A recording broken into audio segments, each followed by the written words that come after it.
Hello friends, welcome to my channel. இன்றைக்கி ஒரு shopping vlog பார்க்கலாம். பாப்பாவுக்கு நெக்ஸ்ட் வீக் கிறிஸ்மஸ் செலிப்ரேஷன் இருக்குது. கிறிஸ்மஸ் அப்படியே வந்துருச்சு, வருஷமும் முடிய போகுது. இன்னும் ஒரு ஃபியூ டேஸ் கிட்ட தான் இருக்குது. சரி, கிறிஸ்மஸ் வரப்போகிறதுனால பாப்பா ஸ்கூலில் செலிப்ரேஷன் டே வச்சுருக்காங்க. அன்றைக்கி பாப்பா போட்டுக்கிறதுக்கு ட்ரெஸ்ஸு வேணும்.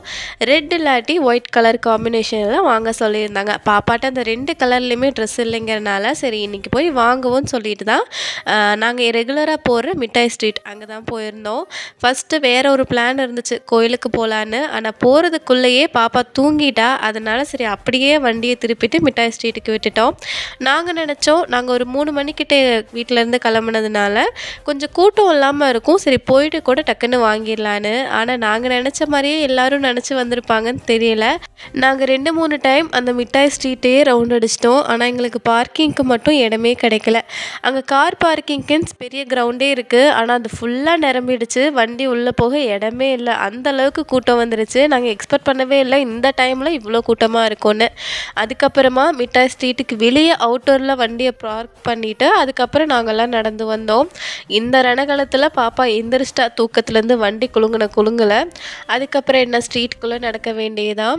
எனக்கு ஏன் மிட்டாய் ஸ்ட்ரீட் இவ்வளோ ஃபேவரெட்னா, நமக்கு வந்து சாய்ஸ் நிறையா இருக்கும். நிறைய கடை, ட்ரெஸ் கடை இருக்கும். அதே மாதிரி ப்ரைடல் ட்ரெஸ் எல்லாம் கூட நம்ம வெளியே வாங்குறதுக்கும் இங்கே வாங்குறதுக்கும் நிறையவே ரேட் டிஃப்ரென்ஸ் இருக்கும். சீப் அண்ட் பெஸ்ட்டாக வாங்கணுன்னா மஸ்ட் ட்ரை இங்கே தான். கண்ணை மூடிட்டு நான் சொல்லுவேன், நேராக இங்கே போங்க அப்படின்னு தான். நிறைய கலெக்ஷன்ஸ் இருக்கும், பொறுமையாக வாங்கலாம். அதே மாதிரி நம்ம ஃப்ரெண்ட்ஸ் அண்ட் ஃபேமிலி கூடலாம் வந்து நிறைய டைம் ஸ்பெண்ட் பண்ணோம் அப்படின்னா கண்டிப்பாக இந்த மாதிரி ஏரியாவுக்கு கண்டிப்பாக போகணும். ஃபஸ்ட்டு பாப்பாக்கான அசசரிஸ் எல்லாம் வாங்கலாங்கிறதுக்காக தான் போயிருந்தேன். அவளுக்கு அந்த ட்ரெஸ்ஸுக்கு ஏற்ற மாதிரி கிளிப்பு, கொஞ்சம் ஐட்டம்ஸ் எல்லாம் வாங்கலான்னு போயிருந்தேன். அதுவும் வந்துட்டு இந்த எது எடுத்தாலும் 30 ரூபா 40 ரூபான்னு போட்டு வச்சுருப்பாங்க பார்த்தீங்களா, அங்கெல்லாம் கலெக்ஷன்ஸ் கொஞ்சம் நிறையா இருக்கும்.